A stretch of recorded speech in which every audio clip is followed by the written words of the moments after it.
영광이 찬양의 예수 신령과 진정으로 경배드려요.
김학태 장로님께서 기도해 주시겠습니다.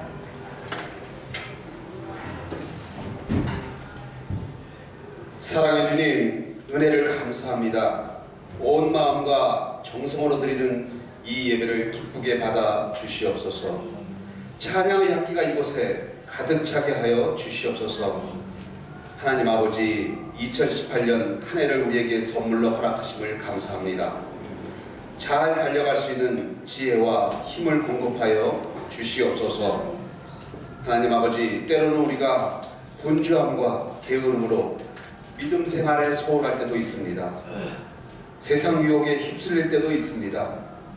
어떤 것에 탐닉하고 중독된 삶도 있사오니 주님의 강한 힘으로 이것들을 물리쳐 낼 수 있기를 간절히 원하옵나이다. 하나님 아버지, 지금 세상은 강팍하고 가치관의 혼돈 속의 시대를 살고 있습니다. 주님, 우리 학생들이 이 어둠을 이겨내고 주님께서 지켜주시고 세상 최고의 가치를 예수 그리스도께 두며 살아갈 수 있게 도와주시옵소서. 하나님 아버지, 우리의 믿음 생활이 더욱더 성령에 민감하여 예수님과 깊은 교제를 하며 살아갈 수 있기를 간절히 원하옵나이다. 사랑의 주님, 우리 학생들 이 세상에 그냥 왔다가 그냥 가는 시시한 인생이 아니라 주님의 계획하심에 따라 존귀한 존재로 살아갈 수 있도록 축복하여 주시옵소서. 우리가 회색으로 살아가지 않고 성령의 도우심으로 분명한 믿음의 색깔로 살아가게 도와주시옵소서. 하나님 아버지, 우리 학생들에게 영성과 지성을 겸비할 수 있게 하시고 성경 속 인물처럼 성경 안에서 우리의 인생을 써내려갈 수 있는 축복도 허락하여 주시옵소서. 사랑의 주님, 동계 수련회를 통하여 받은 우리의 뜨거운 마음 기억할 수 있게 하여 주시옵소서. 지금은 방학 중입니다. 새로운 학기를 준비하고 있습니다. 이 시기에 새로운 환경을 주님께 기도함으로 잘 준비할 수 있도록 도와주시옵소서. 구체적 기도로 한 해와 우리의 삶을 계획할 수 있게 도와주시옵소서. 지금 이 시간 말씀을 전해주신 홍태규 전도사님, 귀한 말씀 증거하실 수 있도록 성령께서 붙들어 주시고 말씀이 우리의 가슴에 잘 새겨질 수 있게 도와주시옵소서.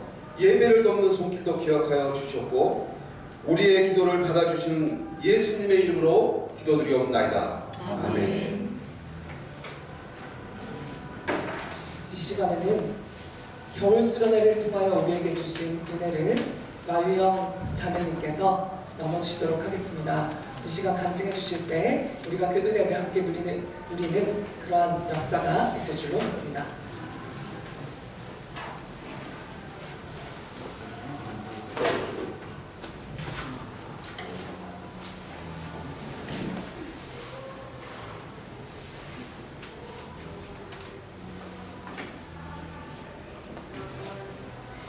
저는 사실 이번 금요일부터 토요일까지 1박 2일로 진행되었던 겨울 수련회에 참석할 생각이 원래는 없었습니다. 하지만 부모님과 전도사님의 성화에 못 이겨 수련회에 참석하게 되었습니다.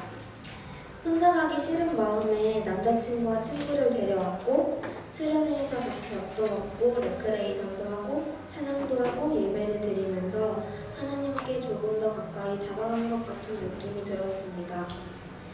믿음으로 살아가는 삶이라는 수련의 주제로 말씀 전해주시던 전도사님의 이야기 중에 특전사에 있었을 때의 이야기가 와닿았습니다. 전도사님이 예배를 못 드리게 괴롭혔던 선임의 존재가 제게는 일요일 아침잠과 같았기 때문입니다.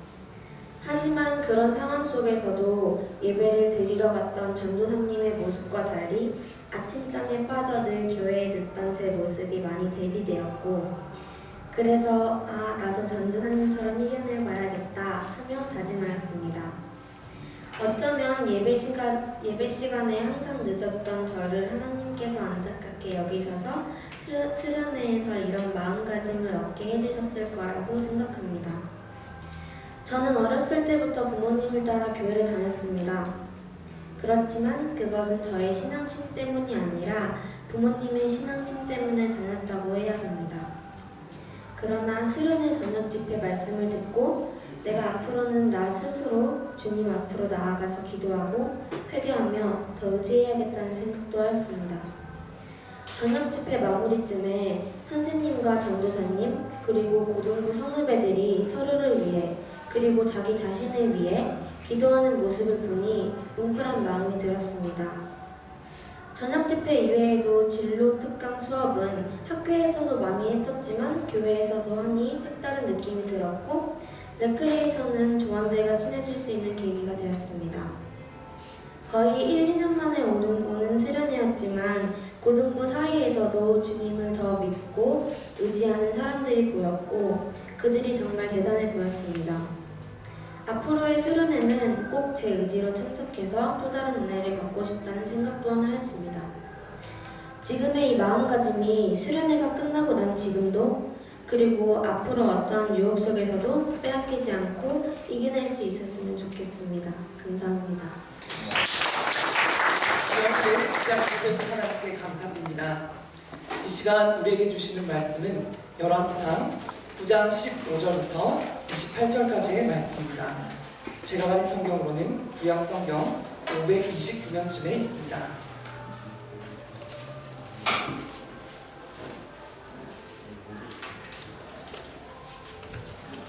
찾으셨으면 제가 먼저 읽고 여러분께서 읽으시고 마지막 절은 합독하도록 하겠습니다.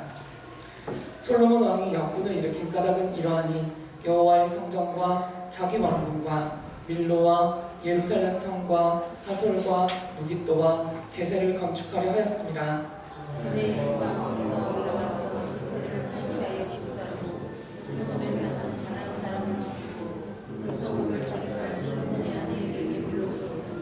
솔로몬이 게셀과 아래 베토른을 건축하고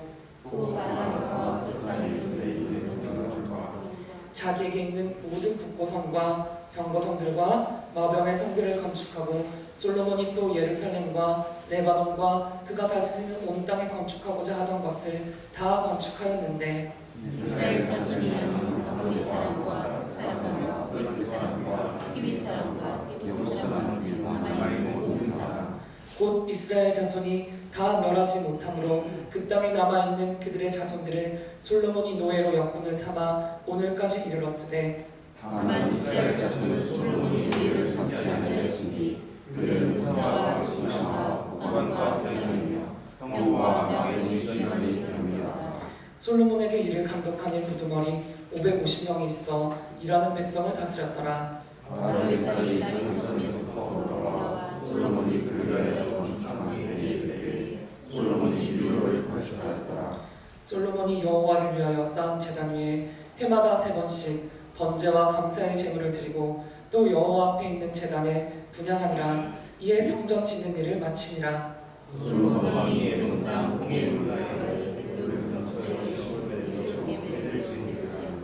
히람이 자기 종 곧 바다에 익숙한 사공들을 솔로몬의 종과 함께 그 배로 보내매 함께 읽겠습니다. 그들이 오기에 이르러 거기서 금 420가라 들렀고 솔로몬 왕에게로 가져오더라. 아멘. 이 시간 누구를 위한 집을 지으시겠습니까? 라는 제목으로 하나님의 말씀을 전하고자 합니다. 수련회 예배에 이어서 열왕기서의 말씀을 통해 함께 하나님께 나아가려 합니다.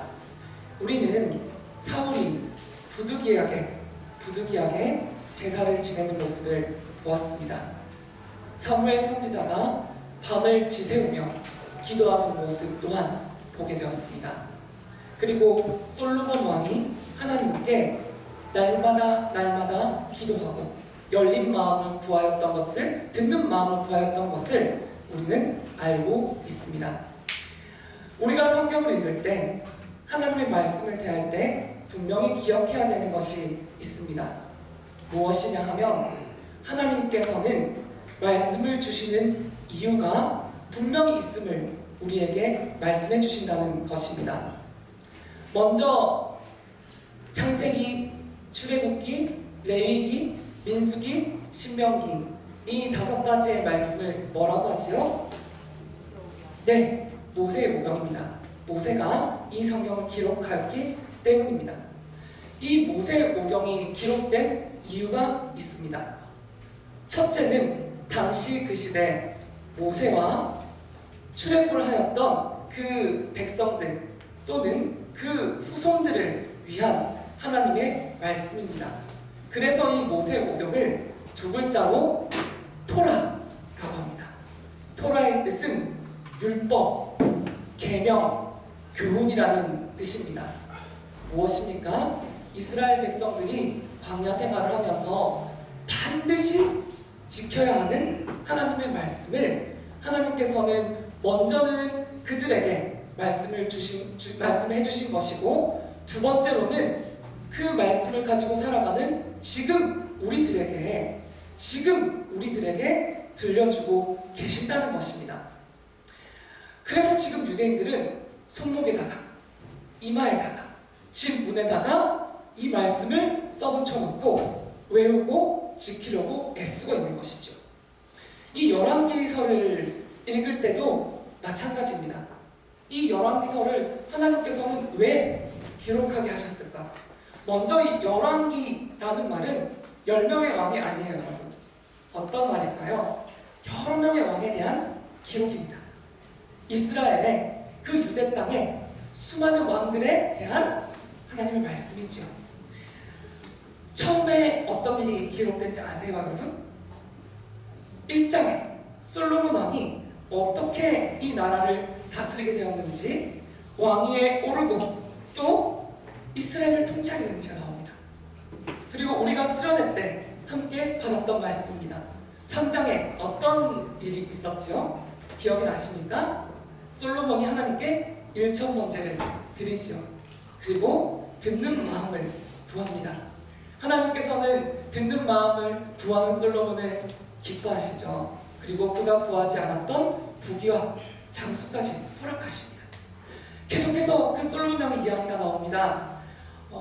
정말로 성전을 지기까지 모습이 8장까지 기록되어 있고요. 이제 그 통치와 주권이 어디로부터 말미암았고 또 이후의 모습들을 보여주며 오늘의 모습을 알게 되는 것입니다. 이러한 열왕기사에 흐르고 있는 핵심 주제는 두 가지입니다. 첫 번째는 여호와 하나님은 유일하신 분이시며 이스라엘의 진짜 왕이 되신다는 겁니다. 두 번째는 이 역사의 주인이 바로 하나님이라는 것입니다. 이러한 사실을 우리가 마음에 새기고 오늘 본문을 살펴보도록 하겠습니다. 15절입니다. 솔로몬 왕이 역군을 일으킨 까닭은 이러하니 여호와의 성전과 자기 왕궁과 밀로와 예루살렘 성과 하솔과 무깃도와 게셀을 건축하려 하였습니다. 솔로몬 왕이 역군을 일으켰다고 합니다. 역군이란 일하는 사람들입니다. 9장 10절의 말씀을 보면 여호와의 성전과 자기 왕궁을 20년 만에 건축하기를 마친다고 하는데요. 무엇이죠? 여호와의 성전과 자기 왕궁입니다. 열왕기상 6장 1절을 보면 이스라엘 자손이 애굽 땅에서 나온 지 480년, 왕이 된 지 4년에 성전 건축을 시작합니다. 그리고 6장 38절을 보면 11째 해에 성전 건축을 다 끝냈으니까 7년 동안 성전을 건축한 것이겠죠. 무엇인가 궁금한 점이 생기지가 않습니까? 9장 10절에는 성전과 왕궁을 20년 만에 건축을 마쳤다고 합니다. 하나님의 성전은 7년 만에 완공합니다.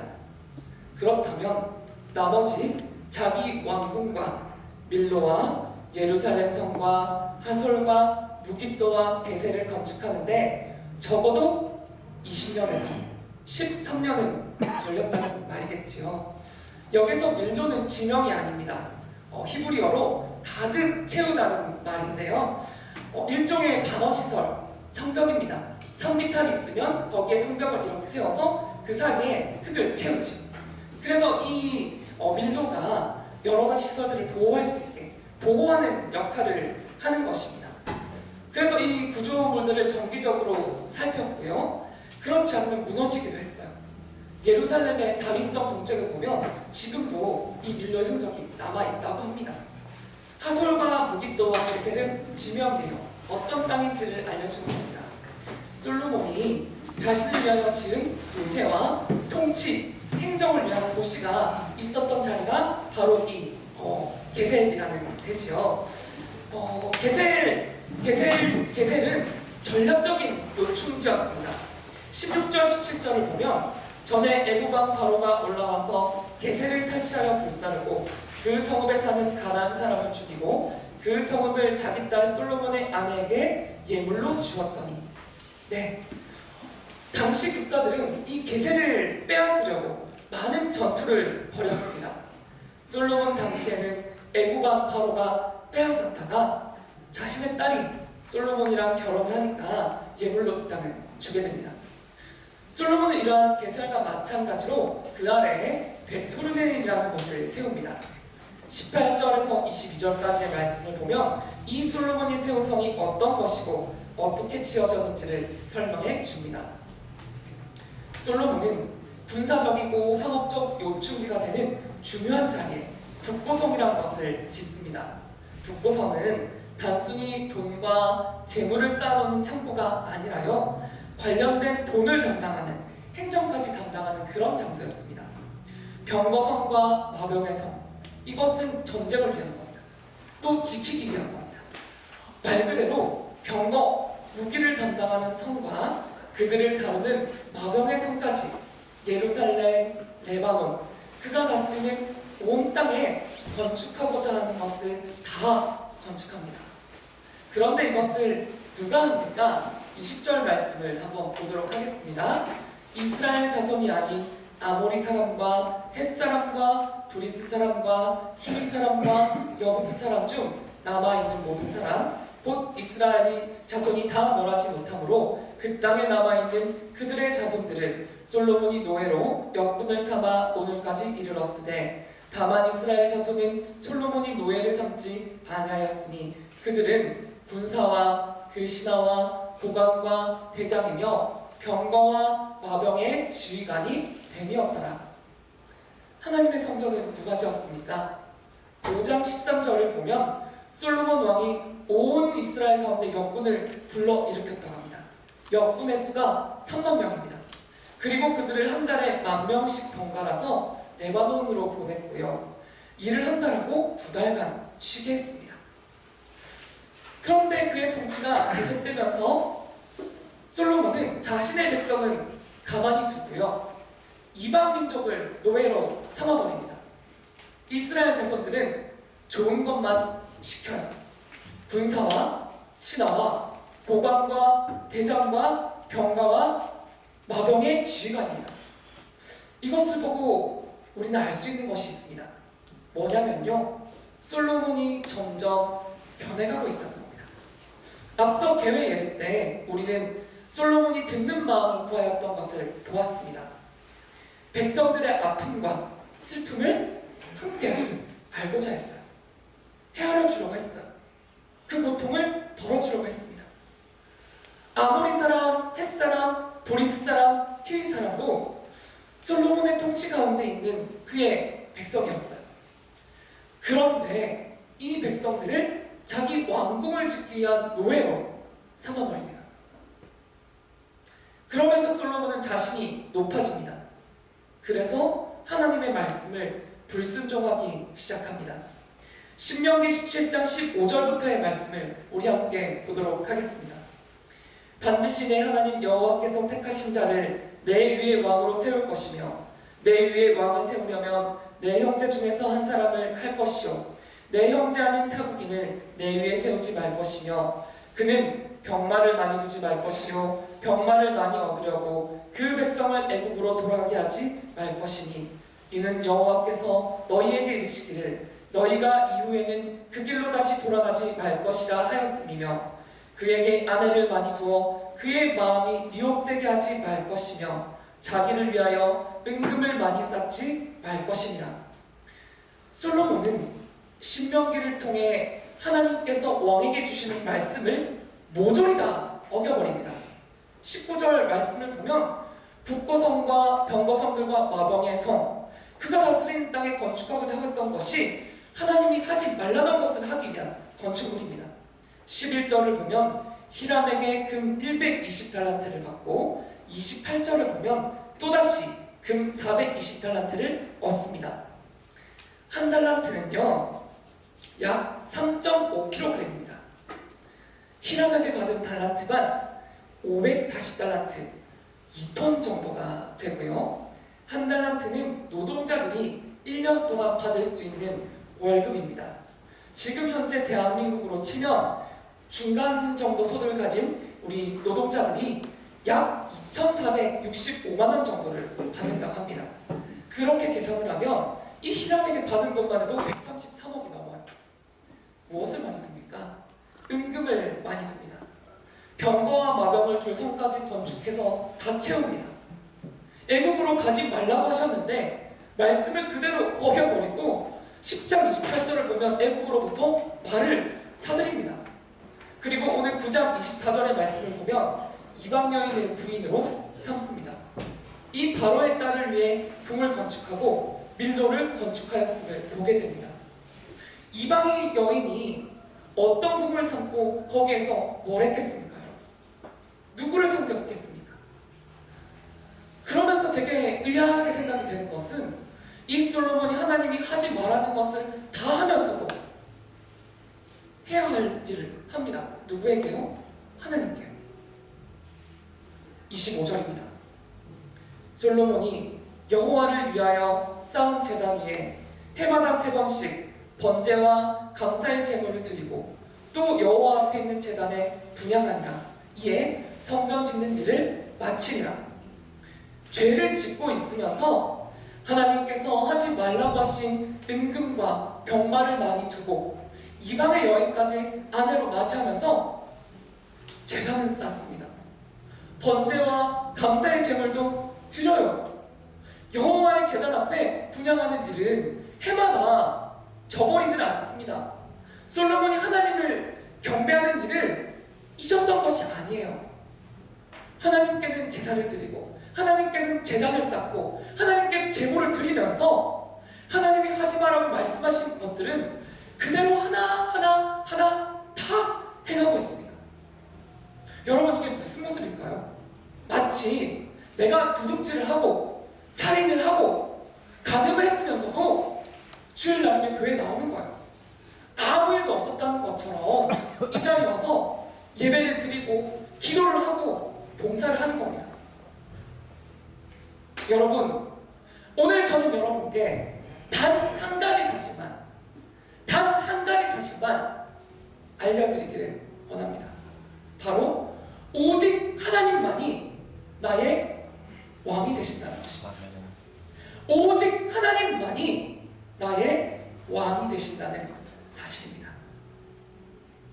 교회에서 교역자로 섬기고 있습니다. 교사로 섬기십니다.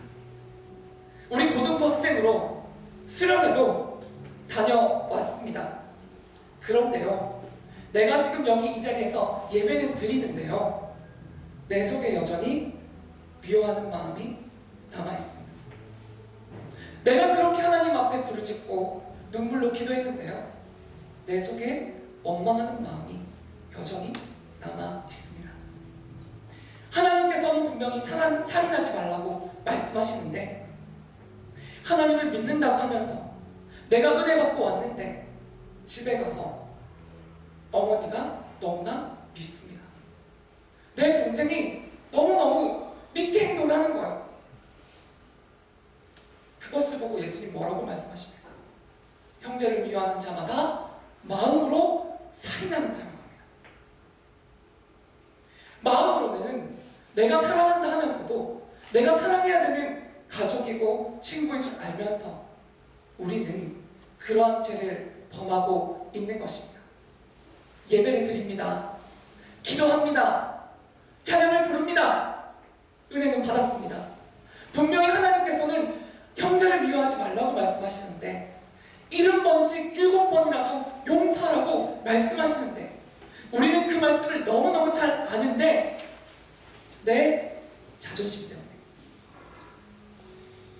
나는 잘못한 것이 없으니까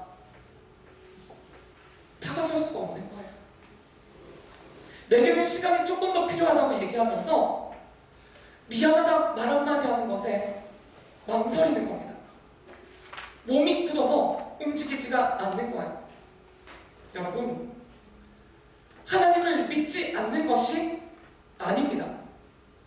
하나님의 성전을 짓지 않고 있는 것이 아닙니다.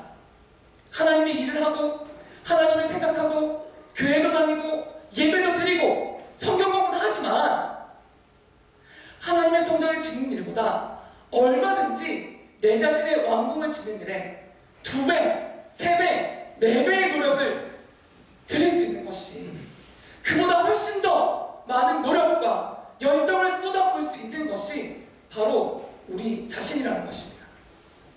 솔로몬이 그랬습니다. 하나님을 위한 제단을 쌓습니다. 예배는 드립니다. 해마다 3번씩 번제와 감사의 제물을 올려드립니다. 그리고 분양합니다. 그의 모습을 보면 그 사람의 마음을 알 수 있다고 수련할 때 나누었습니다. 솔로몬은 어떻게 행동합니까? 그의 태도를 보면 그의 관심이 있는 것은 하나님이 아닌 자기 자신의 유익함이라는 것을 알 수가 있습니다. 여러분, 하나님을 믿는다고는 하지만, 우리가 그렇게 예수님을 주인이라고 고백하기는 하지만, 정말로 하나님께서 원하시는 삶을 살아가기보다 내 자신에게 유익이 될 것을 향해서 내 마음을 두고 내 시간을 더 쏟아붓고 있지는 않으십니까? 하나님은 여러분의 삶 가운데, 나의 삶 가운데 왕이 되시기를 원하십니다. 하나님께서는 내 백성은 내가 나를 위하여 지었나니 나를 찬송하게 하려 함이니라 라고 우리를 지으신 목적을 분명하게 들려주시고 계십니다.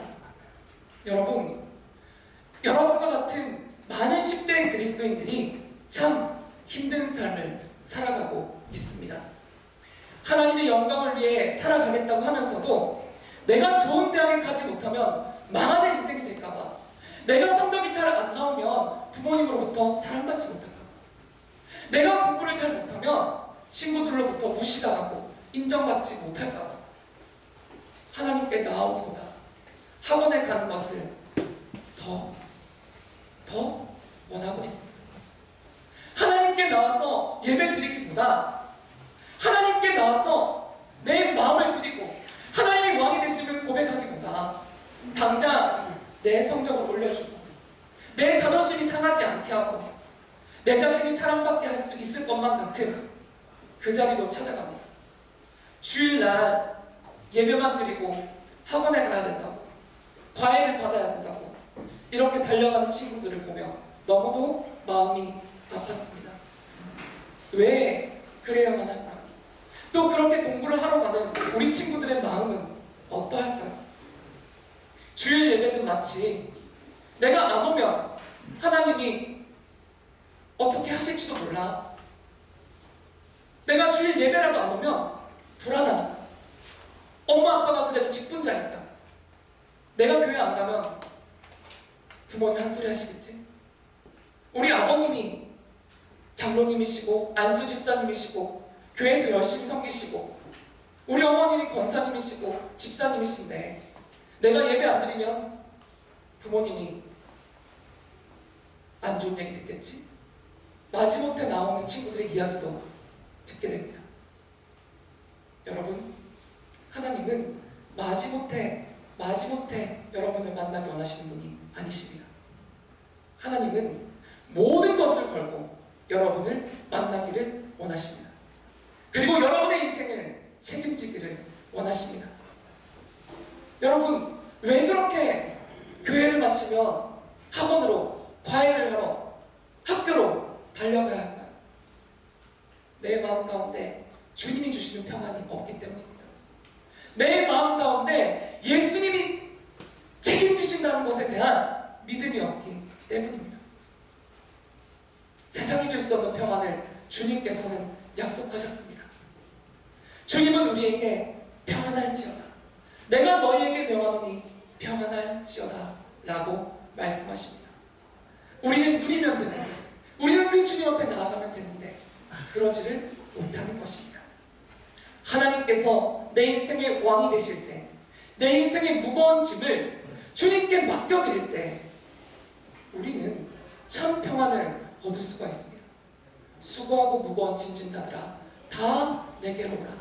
내가 너희를 쉬게 하리라고 주님께서는 말씀하십니다. 여러분의 수고하고 무거운 짐들을 주님께 맡겨보시지 않으시겠습니까? 언제까지 여러분 혼자서 여러분에게 있는 이 짐을 짊어지고 가겠습니까? 여러분이 감당할 수 있는 짐입니까? 여러분이 충분히 이겨낼 수 있는 부담감입니까? 아니요. 절대로 그럴 수가 없습니다. 여러분, 진정으로 하나님을 믿는 믿음은 하나님 도 믿는 믿음이 아닙니다. 하나님께서 내 믿음의 전부가 되셔야 합니다. 하나님만이 내가 믿는 신앙의 전부가 되셔야 합니다. 하나님은 솔로몬과 이스라엘의 진정한 왕이 되기를 원하셨습니다. 그리고 지금 이 순간 나의 삶에 찾아오셔서 내 삶의 왕이 되시기를 원하십니다. 오늘 본문 말씀을 바라보며 우리가 마음에 새기기를 원합니다. 하나님의 하나님 되심은 화려한 성전과 가지고 있는 재물과 명성에 있는 것이 아니었습니다. 여러분의 성적과 여러분이 가게 된 대학과 여러분의 가정 환경에 있는 것이 아닙니다. 하나님의 하나님 되심을 경험한다는 것은 하나님의 말씀에 순종하고 겸손히 그 앞에 예배드려 엎드려 온전히 내어드리는 자에게 고백되어지는 놀라운 은혜입니다. 사랑하는 고등부 학생 여러분, 그리고 우리 선생님들, 오늘 나는 솔로몬과 같이 예배드리고 있지는 않으십니까? 교회는 빠지지 않고 나와서 이 자리에 앉아있기 때문에 안심이 되시지는 않으십니까? 내가 예배를 안 드리는 것도 아니고 내가 우상 숭배를 하는 것도 아니고 그러니까 나는 괜찮아. 나는 도둑질한 적도 없어. 나는 가늠하는 죄 안 범해. 나 사람 죽인 적도 없어. 라고 하며 하나님의 성전을 짓는 것보다 정말로 현실적으로 내 삶에 영향을 미칠 것 같은, 유익을 줄 것만 같은 나의 왕궁을 짓는데 내 마음과 시간과 물질과 노력이 하나님께 나아가는 데보다 더 많이 사용되지는 않으십니까?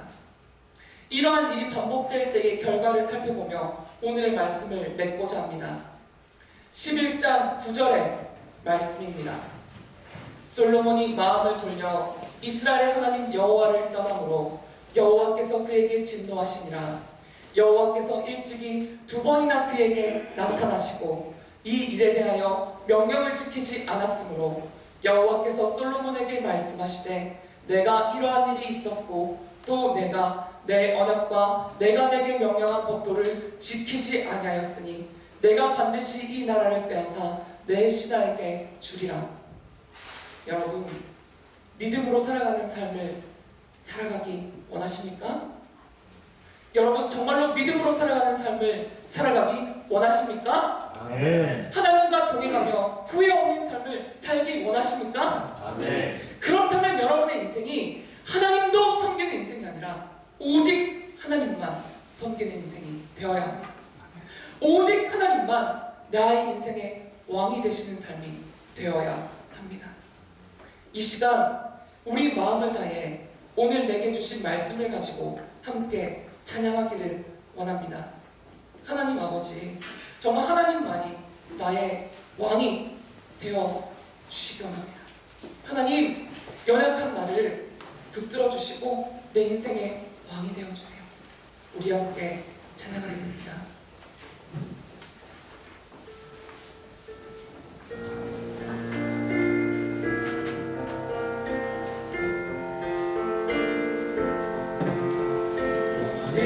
이신 나의 하나님 내가 주를 높이고 영원히 주의 이름을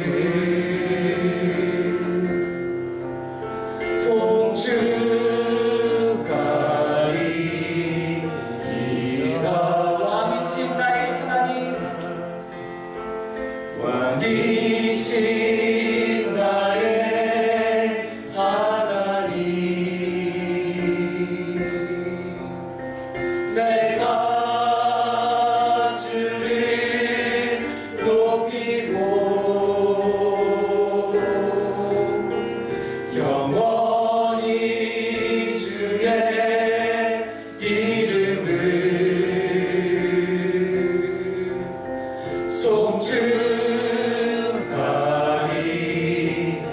송축하리이다. 왕이신 나의 하나님,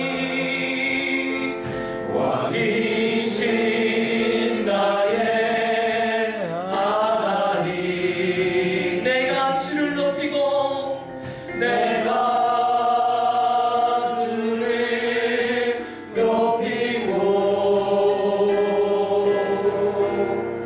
영원히 주의 이름을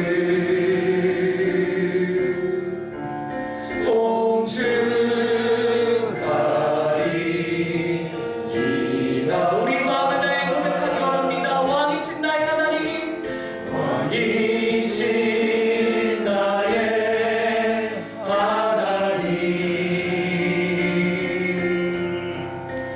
내가 주를 높이고 영원히 주의 이름을 송축하리이다.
원합니다. 아버지 하나님, 감사드립니다. 수련회 가운데 저희가 무엇을 구해야 할지, 하나님, 우리가 어떻게 하면 믿음으로 살아가는 삶을 살아갈 수 있을지, 믿음이 무엇이며 그 믿음을 가지고 살기 위해서는 어떻게 살아가야 하며, 하나님, 그리고 날마다 삶 가운데 후회함이 없는 삶, 정말로 그 후회함이 없는 삶을 살기를 결단하고 내려왔습니다.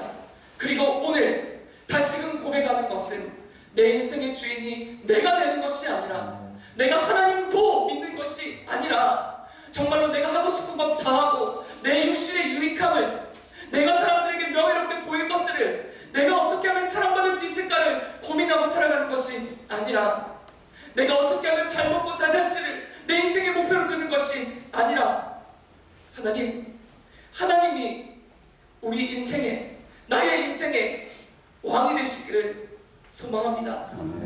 우리는 연약합니다. 날마다 쓰러질 수도 있습니다. 하지만 넘어지지 않는 자가 의인이 아니라 7번 넘어지더라도 다시 일어나는 자가 의인이 됨을 말씀해 주시네. 주님, 사랑하는 믿음의 동역자들을, 사랑하는 친구들과 언니 오빠들과 선생님들을 주셨기에 주님 말씀을 의지하여 함께 일어나 걷기를 원합니다. 아버지 하나님, 참으로 귀한 교회를 허락하여 주셔서 정말 우리가 예배드리는 데 있어서 아무런 어려움이 없게 하여 주시고, 우리 교육위원회 장로님과 우리 부장 집사님과 선생님 한 분 한 분, 그리고 사랑하는 담임 목사님과 당회를 통하여서 우리가 마음껏 하나님만 볼 수 있게 하시네. 주님께 뒤돌아보지 아니하고 망설이지 아니하고 우리 삶을 맡겨드리는 그러한 고등부가 되게 하여 주시옵소서. 주님이 허락하신 이 예배의 자리 우리가 지키고 예배드리기 원합니다. 그리고 하나님을 만나기를 원합니다. 주님, 우리를 통하여서 일하여 주시옵소서. 우리 고등부 한 사람 한 사람을 통하여서 하나님의 나라가 이 땅 가운데 이루어지게 하여 주심에 감사의 고백을 올려드립니다. 오늘 우리의 예배를 받으시고 우리 가운데 역사하시는 예수님의 이름으로 기도드립니다. 아멘. 이 시간